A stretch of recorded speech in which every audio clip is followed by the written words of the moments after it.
नमस्कार साथियों, एक बार फिर मैं दीपंकर समझदार, चार्टर्ड अकाउंटेंट, आपका दोस्त और business growth associate. Sales strategy सबसे महत्वपूर्ण स्ट्रेटेजी में से एक है, क्योंकि अगर माल बिकेगा ही नहीं, सर्विसेज बिकेगा ही नहीं, आपका कंसेप्ट सेल ही नहीं होगा, तो फिर हम लोग बिजनेस को खड़ा नहीं रख पाएंगे। व्यापार की बात करेंगे, सेल्स स्ट्रेटेजी बहुत ज्यादा इंपॉर्टेंट है। सेल्स स्ट्रेटेजी एक बिजनेस डिसीजन है, राइट। बिजनेस डिसीजन किस चीज का है? Who are you going to sell. इसका मतलब आप माल किसको बेचोगे या सर्विसेज किसको बेचोगे, ये आइडेंटिफाई करना बहुत इंपॉर्टेंट चीज है सेल्स स्ट्रेटेजी में। क्योंकि अगर हमको पता नहीं है कि हम लोग किसको सेल करने का इंटरेस्ट रखते हैं या किस क्लास के लोगों को सेल करने का इंटरेस्ट रखते हैं या किस एरिया के, तो उस समय हम लोग बहुत अच्छे से स्ट्रेटेजी नहीं बना पाएंगे।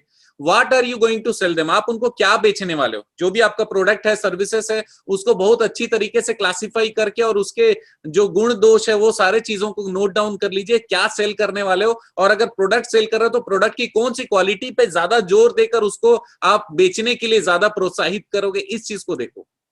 How are you going to sell them, फिर से बता दूं, how are you going to sell them, किस तरीके से आप बेचोगे, आपका बेचने का तरीका क्या होगा। सेल करने के लिए हमारा यूएसपी क्या होगा, हम लोग क्या क्या बातें करने वाले हैं, हमारा सेल्स स्क्रिप्ट क्या होगा। ऐसे सारे टेक्निक्स जो कि हम लोग सेल करने के लिए प्रोसेस करते हैं, सेल्स करने के लिए तैयार करते हैं, उसको how are you going to sell वाले क्वेश्चन का आंसर हम लोग को लिखना पड़ेगा। किस तरीके से सेल करेंगे उसका कंप्लीट डिस्क्रिप्शन, या फिर अगर उसका कोई प्रोसेस है तो प्रोसेस को भी 1 बाय 1 हम लोग लिखेंगे। स्टेज है तो स्टेज को 1 बाय 1 लिखेंगे। हमारे जितने सेल्स टीम है उसको ट्रेनिंग के बारे में भी बात करते समय how are you going to sell बहुत इंपॉर्टेंट है। क्योंकि हर कोई अपने स्टाइल से माल बेचने की कोशिश करेगा, लेकिन हमारा एक अगर डिजाइन रहेगा जिससे सेल्स कैसे करना है, उसको अगर हम लोग डिजाइन और डिफाइन कर देंगे तो फिर वो स्टेप्स सही लेंगे तो रिजल्ट ज्यादा अच्छा आने की चांसेस बनेगी। अगला कौन सा डिसीजन लेना पड़ता है? What is your core sales and marketing messaging. इसका मतलब आप जो माल बेच रहे हो या मार्केटिंग कर रहे हो उसका कोर मैसेज क्या है। कोर मैसेज बहुत इंपॉर्टेंट है।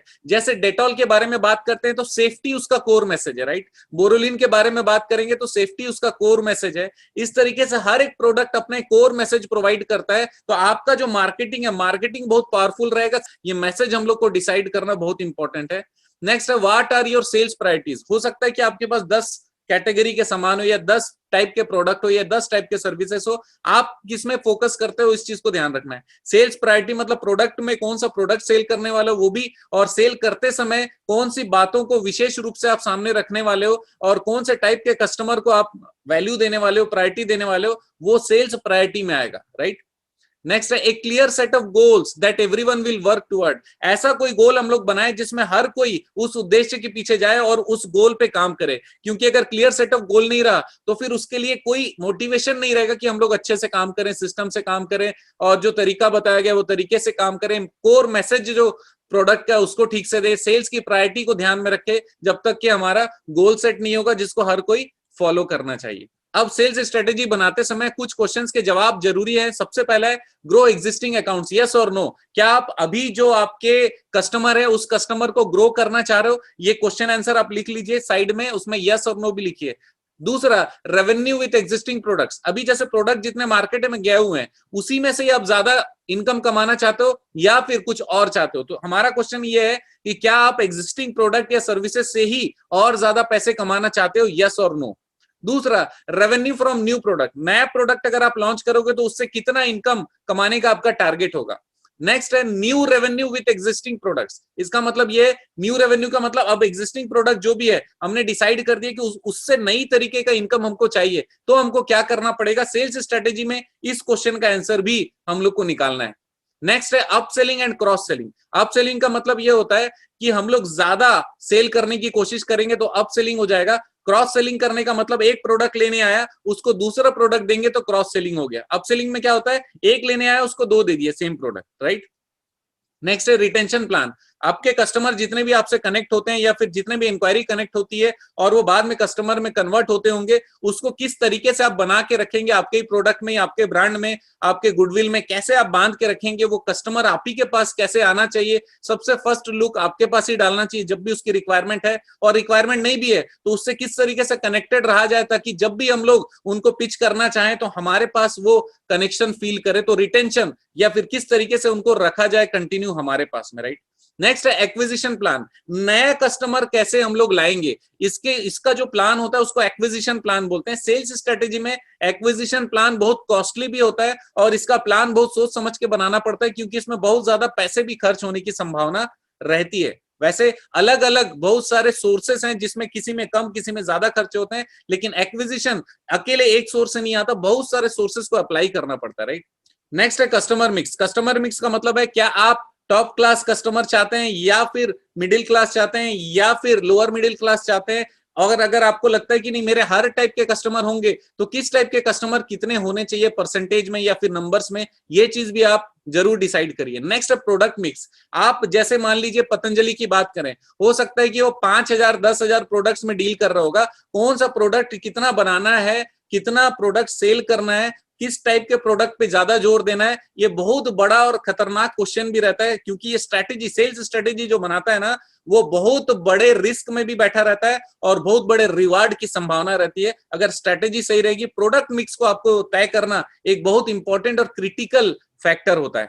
नेक्स्ट है सीजनल सेल्स साइकिल। आपको ये देखना पड़ेगा कि कौन से सीजन में कौन सा प्रोडक्ट कितना बिकता है। पुराने ट्रेंड अगर आपके पास अवेलेबल है तो आगे के लिए आप वर्तमान संभावनाओं को देखते हुए नए तरीके से आप सोच सकते हो, नए तरीके से प्लान बना सकते हो। लेकिन अगर आपके पास कोई गाइडेंस आज नहीं है तो फिर आपको वहां पर दिमाग लगाने की जरूरत पड़ेगी, और जो भी हम लोग को नॉलेज है हमारे मार्केट का, उसके बेसिस पे सीजनल सेल्स साइकिल, कौन से सीजन में कौन सा प्रोडक्ट कौन सा सर्विसेज कितना सेल हो सकता है, उसका पूरा साइकिल को हम लोग को डिफाइन करना पड़ेगा, right.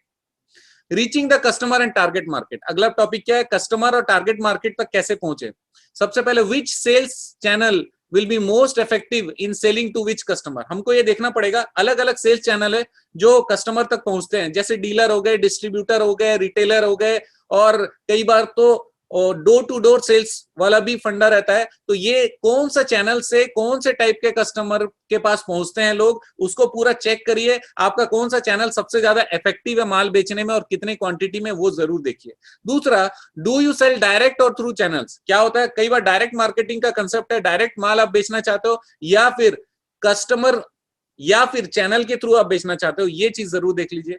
Map out the cost of each channel against the benefits it will bring. अब देखो क्या हो रहा है, चैनल आपके पास 5 है, ये भी सेल कर रहा है, ये भी सेल कर रहा है, ये भी सेल कर रहा है, ये भी सेल कर रहा है। अब सब चैनल में खर्चा कितना हम लोग को देना पड़ता है, मार्जिन कितना बचता है, और वो मार्जिन जो है ओवरऑल टर्नओवर में परसेंटेज या फिर रेशियो क्या लेता है, ये चीज भी हम लोग को देखना बहुत ज्यादा जरूरी है। नेक्स्ट है implement A well functioning funnel and opportunity planning process. इसका मतलब ये कि जबरदस्त फनल बनाइए, जो भी आपके बिजनेस में एंटर करेगा, ये फनल होता है ऐसे आप देखे होंगे, वहां पे एंटर होते जाएगा, फिर उसमें छांटते जाएंगे, और क्या होगा उसके बाद में हम लोग उसको क्वालिफाई करेंगे। जो हम लोग पास प्रोस्पेक्ट आएंगे उसको क्वालिफाई करेंगे, उनको इंटरेस्टेड, उनका इंटरेस्ट देखेंगे, उसके बाद उनको प्रोडक्ट्स प्रोवाइड करेंगे, सर्विसेज प्रोवाइड करेंगे, उसके बाद उनको रिटेन करेंगे, रिटेन करने के बाद उनको वाव जनरेशन करेंगे, उनको कंटिन्यूअसली हम लोग कनेक्टेड रहेंगे। तो ये फनल को हम लोग को ऐसा बनाना है ताकि इस फनल में रिटेंशन पार्ट ज्यादा आ जाए,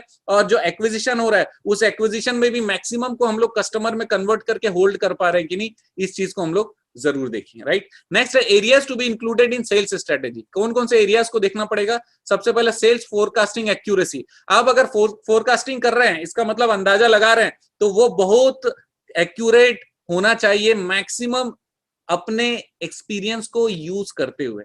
नेक्स्ट है सेल्स एनालिसिस। आप कर जरूर रहे हो, लेकिन उसके लिए 100 आदमी लगा रखे हो, या फिर कौन से रिसोर्सेस आप ले रहे हो, कि आप गूगल पे ट्रस्ट कर रहे हो, कॉस्ट क्या है सेल्स एनालिसिस का, ये जरूर देखना होगा। Next, time and money spend on different customer. किस टाइप के कस्टमर पे कितना समय और कितना पैसा जाता है, ये हमारे कॉस्ट का ही पार्ट हो गया। समय जाएगा तो भी कॉस्ट है, पैसा जाएगा तो भी कॉस्ट है। एनालाइज करना पड़ेगा हम लोग को कितना टाइम और कितना पैसा जाता है, राइट। हर कस्टमर के सेगमेंट को एनालिसिस हम लोग को करना है। नेक्स्ट है insights into win loss ratio. अब क्या होता है, अलग अलग कस्टमर का सेगमेंट हो गया, वहां पर एक टाइप ऑफ कस्टमर है जहां पे 10 से बात करें तो 8 तैयार हो जाते हैं, दूसरे में 10 से बात करें तो 1 तैयार होता है। तो रेशियो, विन लॉस का रेशियो चेक करना पड़ेगा, राइट।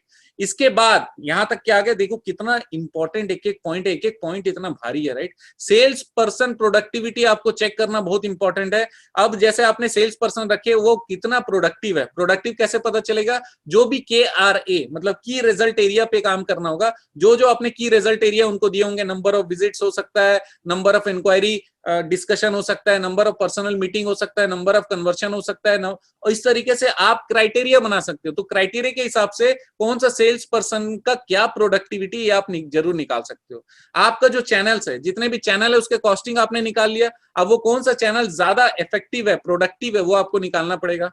नेक्स्ट है लीड टू कन्वर्शन रेशियो। अगर आपके पास में डेटा आ जाता है जो कि कहीं और से हम लोगों को मिला हुआ रहता है, उनको कॉल करके या फिर उन तक हम लोग डिजिटल मीडिया से पहुंच के या कैसे भी उनसे कनेक्ट होके लीड का कन्वर्शन रेशियो क्या है, क्या हर 100 पे हम लोग 2 कन्वर्ट कर पा रहे हैं, हर 100 पे 5 कन्वर्ट कर पा रहे हैं, या हर 100 पे 20 कन्वर्ट कर पा रहे हैं, रेशियो क्या है, ये देखना पड़ेगा। कॉस्ट पर कस्टमर सेल, हर कस्टमर को जो माल बेचते तक का हमारा कॉस्टिंग कितना आता है, ये हम लोग को चेक करना पड़ेगा।